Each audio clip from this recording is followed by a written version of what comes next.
Denise Elisevich está em contato conosco. Denise, te dou as boas-vindas. Olá.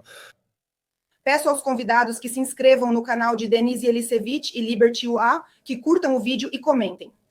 Denise, ontem à noite assisti ao seu vídeo com seus espectadores, que você fez para o seu público.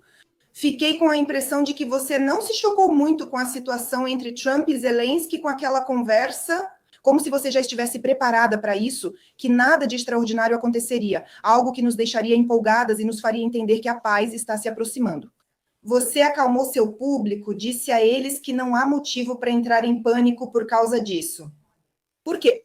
Porque eu me lembro que quando a conversa aconteceu no Salão Oval, você ficou muito chocada, insatisfeita, e você expressou isso.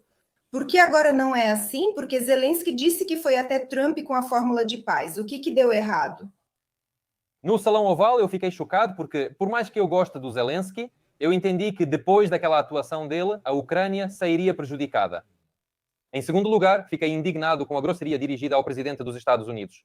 Não houve nenhuma gratidão e ninguém jamais se comportou assim no Salão Oval em toda a história. Quanto ao dia de ontem, de fato, eu estava acalmando as pessoas porque o Trump se pronunciou. Sim, a Ucrânia pode recuperar suas fronteiras e até mais. Ou seja, já faz muito tempo, já faz alguns anos, 3 anos e meio, que eu tento preparar as pessoas, pode-se dizer que estou preparando elas para receberem informações corretas, explicando algumas coisas. As pessoas leem algo e já pensam que é uma catástrofe ou ficam eufóricas, achando que tudo está ruim ou ótimo. E isso foi no caso da catástrofe. Eles pensaram, agora o Trump está a favor da guerra, e agora a guerra vai continuar, e enfim, isso vai ser para sempre. Na verdade, foi um blefe visando Putin e provocando Zelensky e os europeus. E foi isso que eu tentei explicar para as pessoas, porque lá no meu canal do Telegram começou literalmente um pânico. Sei que o meu público é o melhor e mais esclarecido. Tenho medo de imaginar o que passava na cabeça dos outros. Ontem tentei explicar, e agora digo, não deem atenção a isso. Em breve surgirão declarações diferentes. Eu sei com certeza que o processo de sentença está em pleno andamento. Eu realmente sei disso com certeza. Não leve tão a sério, não aceite todas aquelas notícias que você vê na imprensa. Ou seja, leia com atenção, sem oscilar. Mantenha uma direção.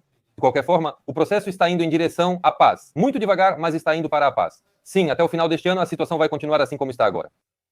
Pessoas vão continuar morrendo, os combates vão continuar acontecendo. A situação global está em impasse há tempos. Após o ano novo, a intensidade dos combates vai diminuir muito. As coisas vão para a assinatura de documentos. Vamos retomar nossa última conversa. Naquela vez, você afirmou que o acordo de paz já existia e que estava sobre a mesa. Zelensky não aceita porque não há condições vantajosas para ele. Quanto ao que vai mudar, você disse que até o ano novo essas ações militares continuariam acontecendo. E o que você acha, né, se esse acordo já estiver pronto, né, o que vai mudar no ano novo? Suponhamos que Zelensky fique satisfeito com isso e assine. O que vai acontecer? O que vai mudar no comportamento? Deixe-me formular corretamente. Na mesa estão as condições claras de Putin e da Rússia sobre como eles estão prontos para terminar a guerra. E do lado da Ucrânia também já existem condições claras. Mas há uma questão de sequência. Zelensky quer garantias de segurança imediatas para poder participar das eleições. E eu concordo basicamente tudo. Dizem a ele, não há regime de silêncio, apenas paz total. Acabamos tudo e só então discutimos garantias de segurança e outros assuntos. E lá só se fala sobre a Ucrânia e geopolítica, não sobre ambições pessoais ou políticas de Zelensky. É assim que tudo acontece. É o que está na mesa, mas como vemos, eles não conseguem muito chegar a um acordo. Você pergunta o que pode mudar no futuro.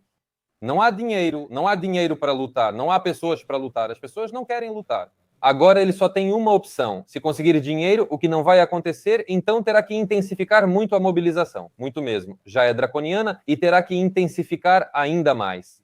Pensaram de achar mais infantaria? Ele tem uma contraofensiva e mais alguma coisa, e mais alguma coisa, só assim mesmo. Eu não acredito em dinheiro nenhum. Trump foi direto, foi uma provocação, segundo ele. Vocês podem pegar quase metade da Rússia e a Europa vai financiar. Isso é só pura provocação. Por quê? Então eles vieram faz o quê? Um mês e meio atrás e nós discutimos isso. Eu falei sobre isso. Zelensky foi à Casa Branca, lembra? Todos os europeus foram também. Starmer, sim, falamos sobre isso. Ele estava lá, todos apareceram, cumprimentaram-se, se abraçaram e se beijaram.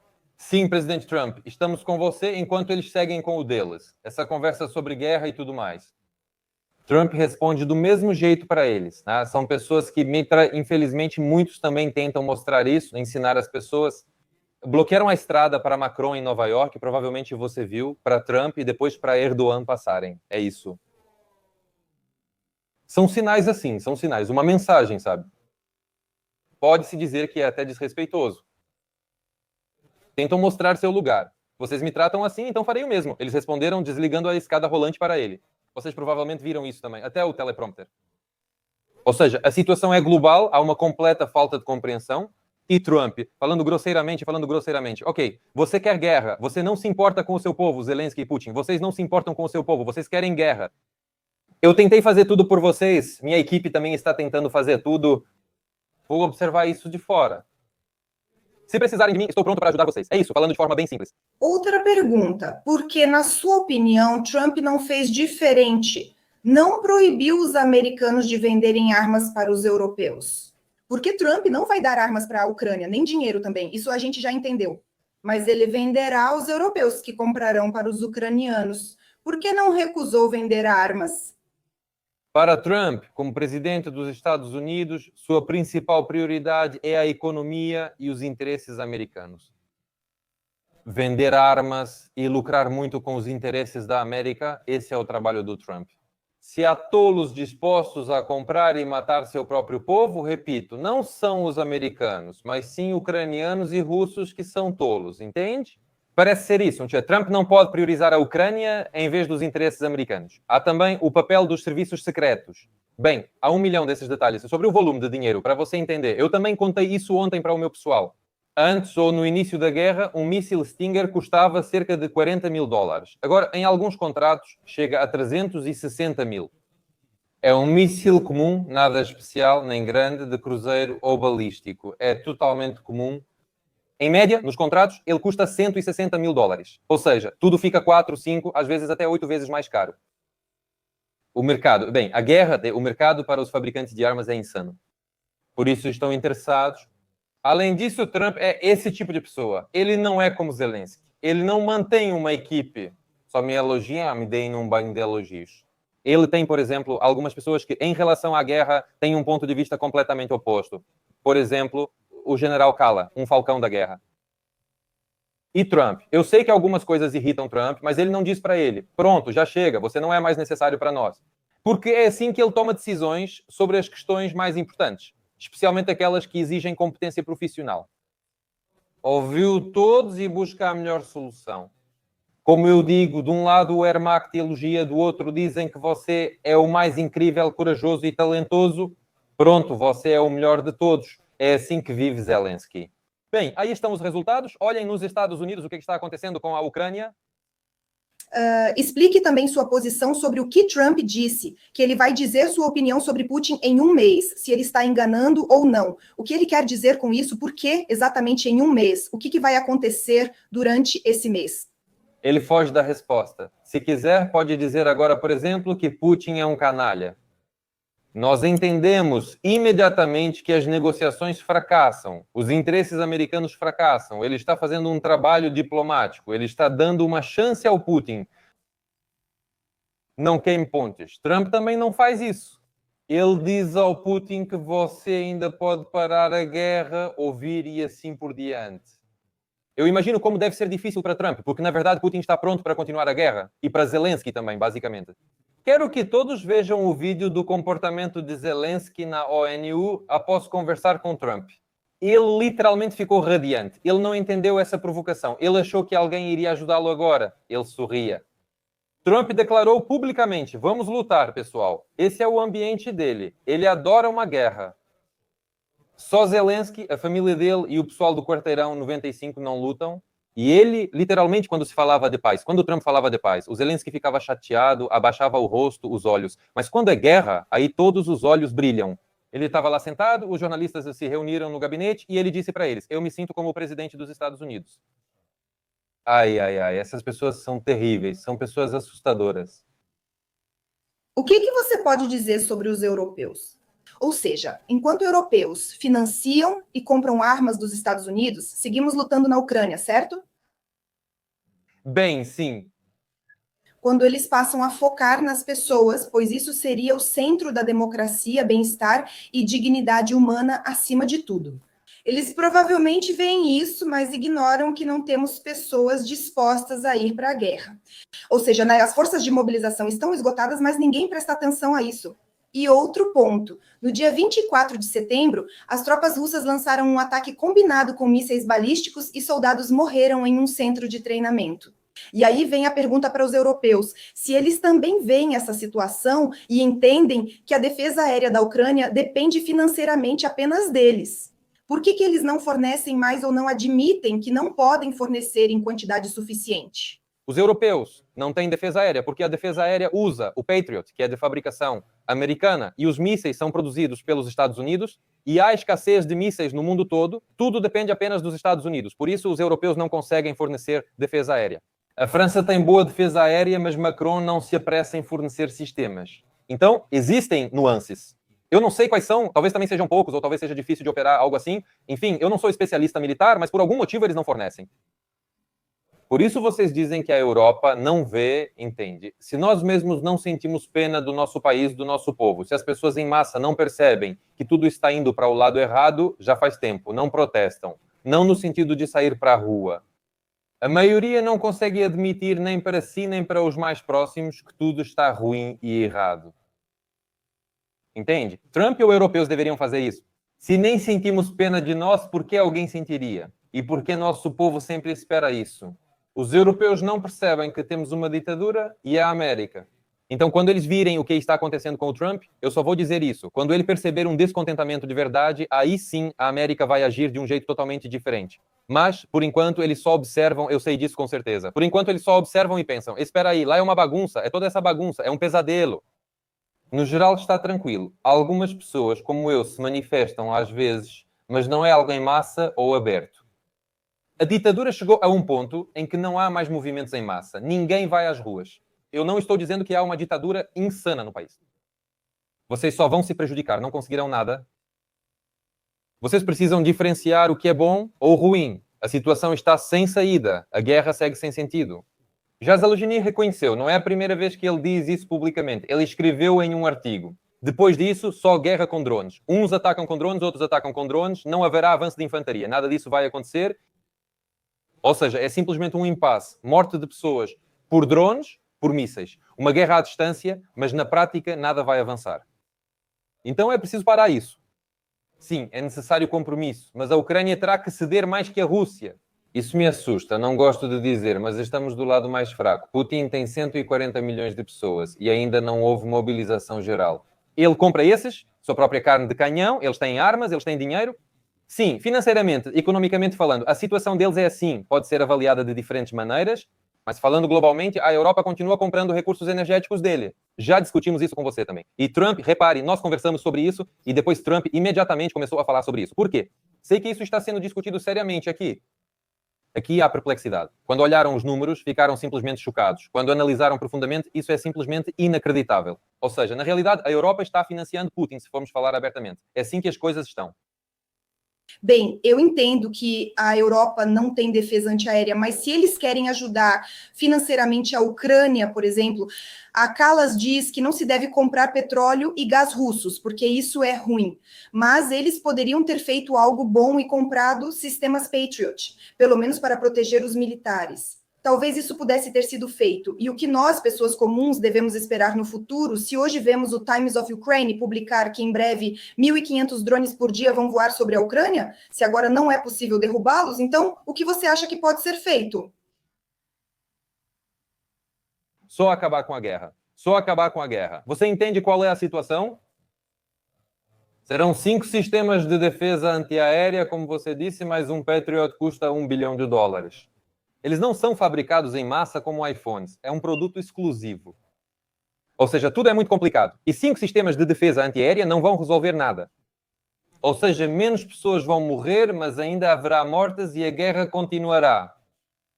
O principal não é mobilizar melhor ou instalar sistemas de defesa. O essencial é acabar com a guerra, pois a Ucrânia caminha para o colapso, perde o futuro e as pessoas estão desiludidas e partindo.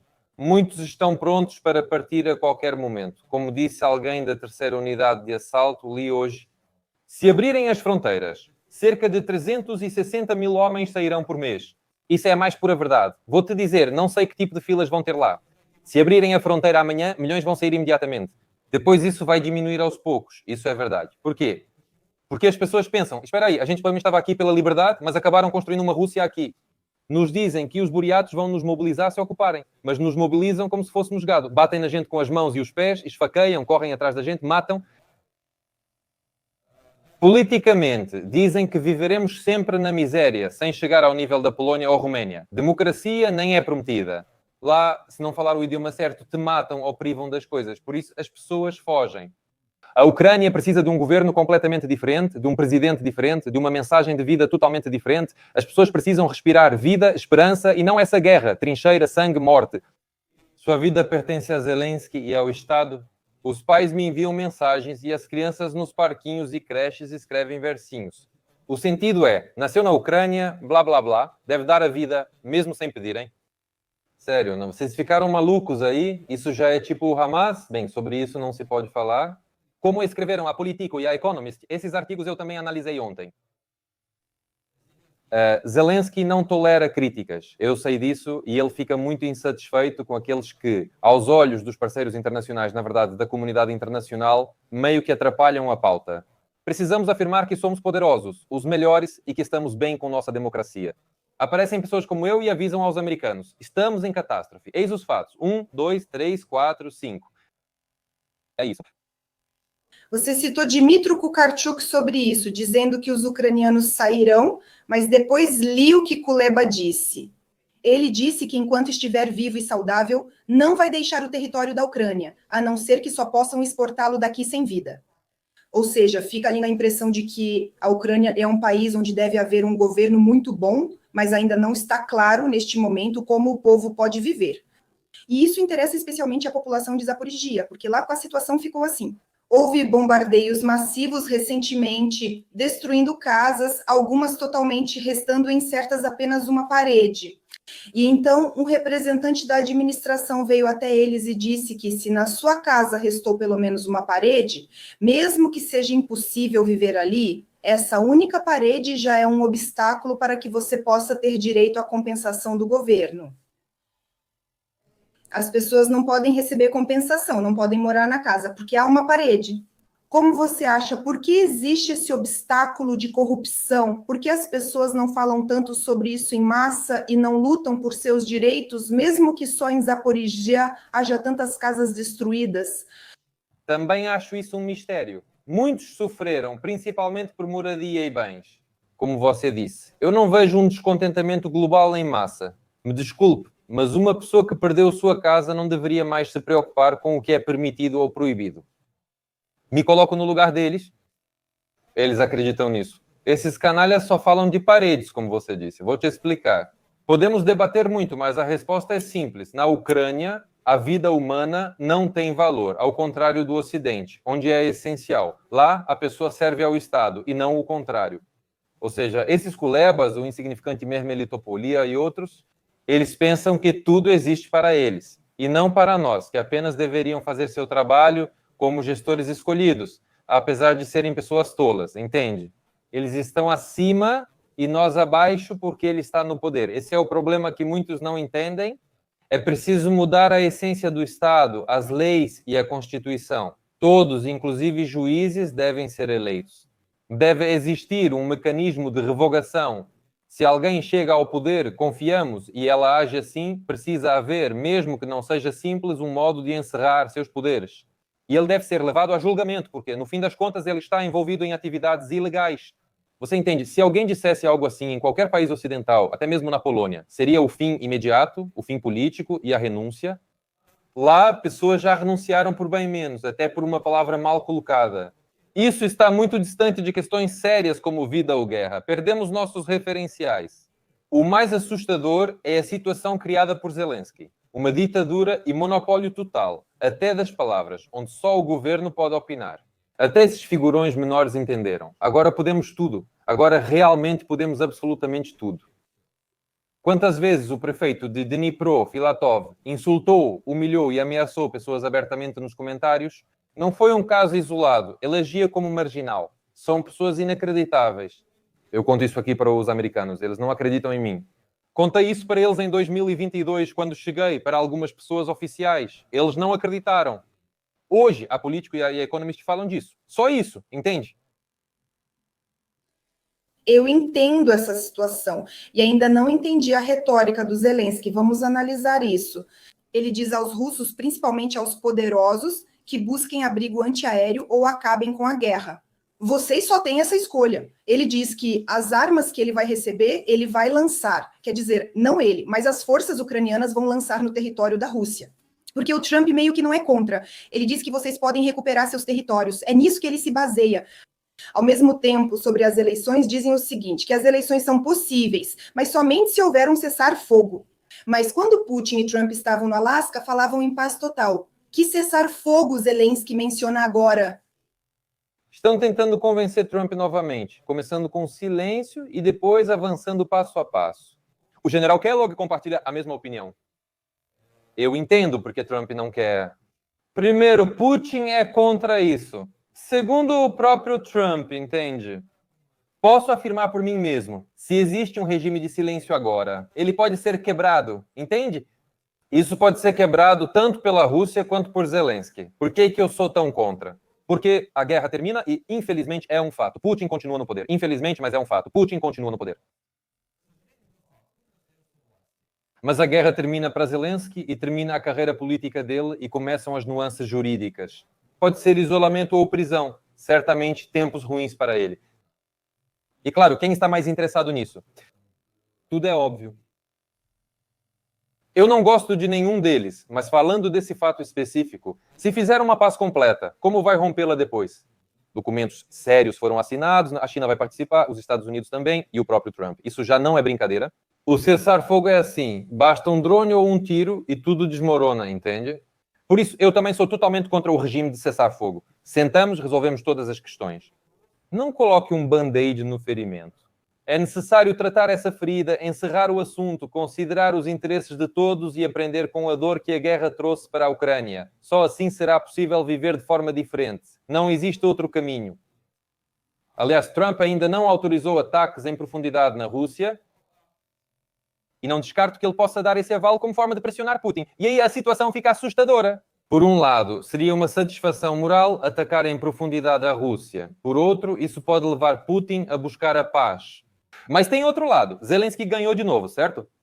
Não se pode deixar Zelensky vencer politicamente, pois quanto mais sucesso ele e o governo têm, mais assustador ele se torna.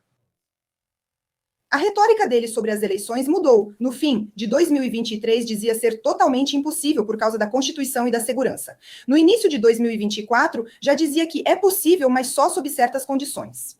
Ou seja, é preciso garantir segurança. Mas para quem exatamente? Para os eleitores ou para Zelensky? Ou seja, para a Ucrânia? Isso ainda não está totalmente claro. E agora já existe uma disposição para as eleições e ele supostamente dará instruções ao parlamento para se preparar caso haja um cessar-fogo. Então, você sente que realmente estamos mais próximos das eleições? E parece que ele está inclinado a pensar que elas realmente vão acontecer em breve? Não, foi isso. Se você está falando sobre a entrevista dele para a Axios ontem, aquilo foi um truque político. Foi feito para diminuir a atenção diante do público ocidental e dos críticos.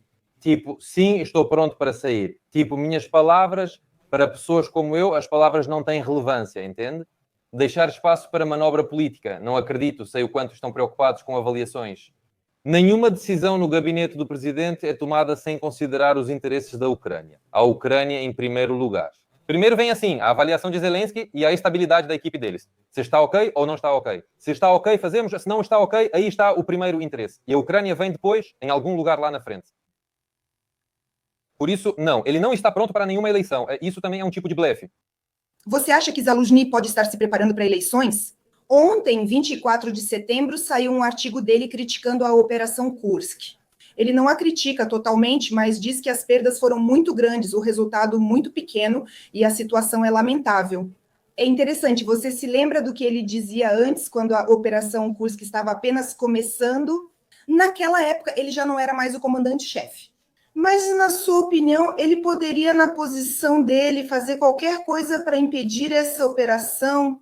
Não, ele não podia fazer nada e não é esse tipo de pessoa. Entenda, ele teve medo de Zelensky, de Ermak e cedeu ao regime fazendo um compromisso. Heróis não fazem esse tipo de compromisso, reformadores não fazem esse tipo de compromisso, figuras históricas não fazem esse tipo de compromisso. Eu não vejo uma figura histórica. Um bom presidente é um tirano que bate a cabeça em todos e quebra tudo ao redor. Não, mas as pessoas claramente estão contra você. Eu me lembro, eu não sei se você lembra, Zaluzhny saiu com um artigo no Economist. Ele escreveu um artigo no Economist dizendo que a guerra estava em um impasse. Eu pensei que a gente mataria 500 mil de russos. Eles parariam? Eu estava errado. Depois veio ele cá inapto para o serviço, vestiu um terninho e de Londres falava besteiras, fazia fotos bobas e postagens tolas. Não é assim que se comporta. Sim, ele está sendo ameaçado. Sim, o círculo dele está sendo ameaçado. Vá para Londres ou para outro lugar. Lute politicamente. Fale sobre isso. Kursk, não lembro, mas ele não comentou negativamente no início. Ficou em silêncio ou disse algo positivo? Acho que foi positivo. Apoiou Sirski como amigo, algo assim. Por isso, pessoas como Zaluzhny, de jeito nenhum. Entende? É preciso uma pessoa mais radical, mais intransigente. E se eu quero ser bom lá, e aqui também quero ser bom, não há pessoas mais perigosas. Não há ninguém mais perigoso do que essas pessoas. E você sabe, a simplicidade é pior do que roubo. Zaluzhny é simples demais para esse cargo, para essa posição. E todas as ideias que ele expressa, eu não ouvi nada inteligente ali. Não discuto ele como militar ou especialista, mas politicamente não falou nada inteligente. Eu não sei o que ele quer. Ele só falava, todos devem estar prontos para morrer pela Ucrânia. Essa é toda a sua vida. Depois disso, só guerra, guerra, guerra, guerra, guerra. Ele também é um falcão da guerra. Depois, Zaluzhny é um globalista. Zaluzhny é o USAID. Amanhã, se Zaluzhny for presidente da Ucrânia, os Yatsenyuks vão voltar. Toda essa turma da USAID, todos eles vão voltar. Sorosiana vai ser uma Ucrânia igual à de 2014. Nós não precisamos disso. Precisamos de algo completamente diferente. Lembro do artigo do Economist e da reação das pessoas ao Zaluzhny. Houve muitos posts nas redes sociais. Obrigada, senhor general. Nunca mais sentiremos vergonha. Então, como você acha, agora as pessoas sentem que fazer a paz com a Rússia é, de alguma forma, um momento de vergonha. Existe isso. O que você acha? Existe algum momento de vergonha aqui? E você acha que as pessoas pensam assim? Que as condições são desconfortáveis, incômodas e que eles são os agressores? E que parece que estamos cedendo para eles? Vergonha. Existe isso ou não? Não, eu só sinto vergonha de termos permitido uma ditadura. Nós não temos motivo algum para sentir vergonha. Putin não tomou nenhum centro regional em 3 anos e meio, apesar de afirmar ter um grande exército. No início, ele apanhou, se tivéssemos fechado o acordo de Istambul, seria com a cabeça erguida. Não só vergonha. E agora eu não sinto nenhuma vergonha. A resistência heroica do exército, a resistência heroica do povo, a paciência heroica do povo diante de situações de estresse, diante desse horror em geral, diante da resistência. O que fazer? Tudo foi perdido por causa de Zelensky e sua equipe. O ex-prefeito de Kherson relatou o ocorrido na cidade. Entregaram o território e ninguém respondeu. Não mostraram nenhum verdadeiro traidor, só falsos como Dubinsky e Shevchenko. Lá todos eles pegaram prisão perpétua sem uma única prova. Lá entregaram Kherson, desminaram Changar. Ninguém. Bakanov, chefe do Serviço de Segurança da Ucrânia, não foi interrogado. A guerra começou e ele não apareceu nos primeiros dias. Entende? O que há para dizer? Sobre Zaluzhny, também o elogiei após aquele artigo. Achei que era um sinal de que era hora de encerrar a guerra. Naquela época, eu já defendia que a situação estava num beco sem saída. Eu acho sim. Ele confirma minhas palavras já como general. E depois ele começou a fazer e dizer besteiras. Quando ele, entende? O maior erro foi aceitar a proposta do Zelensky. Os serviços secretos ocidentais jamais permitiriam que ele fosse enviado à linha de frente na Ucrânia para morrer. Isso nunca aconteceria. Mas ele entende, o Zaluzhny militar não é alguém que vai forçar as coisas, lutar pelo que quer. É tipo, me nomeiem embaixador, me nomeiem presidente. Certas forças globalistas podem nomeá-lo presidente. Bem, entre aspas, claro. Mas me nomeiem. Ir com tudo, alguma ideologia. Não se trata de Zaluzhny, essa é a questão principal, entende?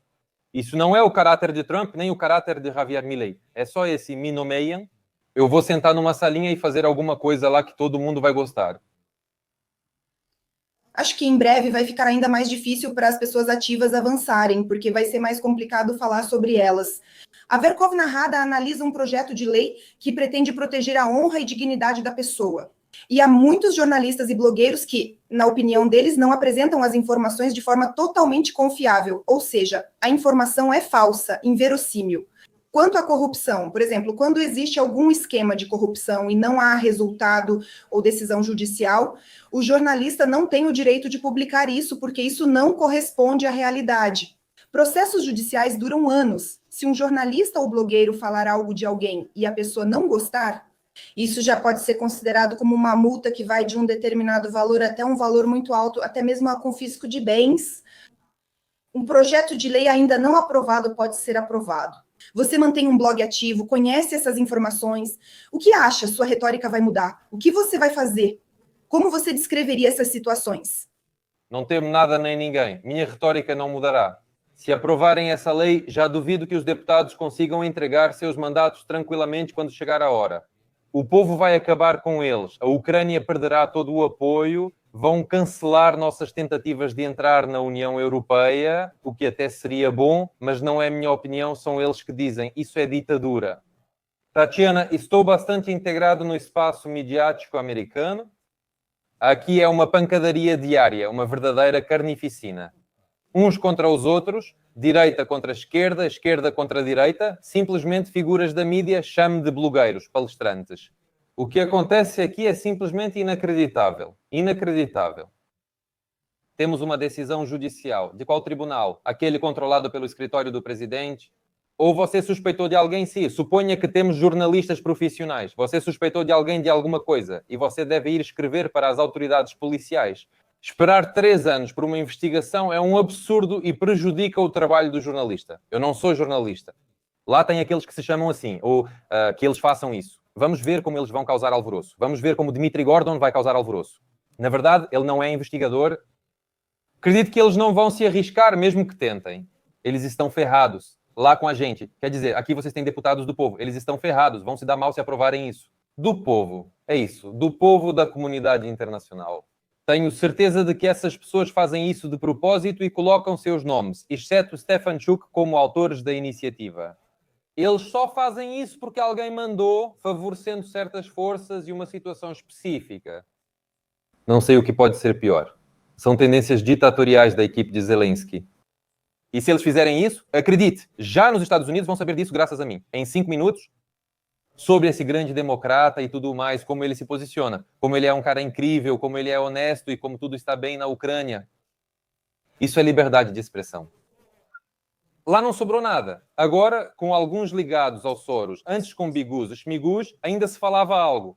Isso já não vai mais acontecer. Simplesmente não vai. O que a tal da verdade ucraniana vai fazer, eu não sei.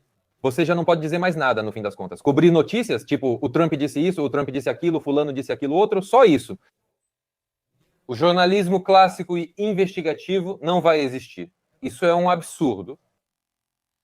Tudo começou quando uma jornalista publicou um artigo sobre o conflito no NABU. Ou seja, o NABU ele tem uma base onde eles investigam casos e os advogados tinham acesso, um tipo de acesso hacker. Então, quando esse acesso hacker foi destruído, tentaram obter essas informações de outras formas, contra quem foram abertos casos, o que sabem e quando e onde farão inspeções. E os jornalistas publicaram isso, e isso causou descontentamento. E por isso é uma das razões pelas quais querem realmente aprovar esse projeto de lei. Eles estão lutando contra o NABU. Não conseguiram cancelar o NABU porque a opinião pública europeia e mundial se manifestou. Foi assim. Vejam, vocês entendem. É aí que está a maldade desse governo. Simplesmente a maldade desse governo. Que desgraça para eles, se isso acontecer.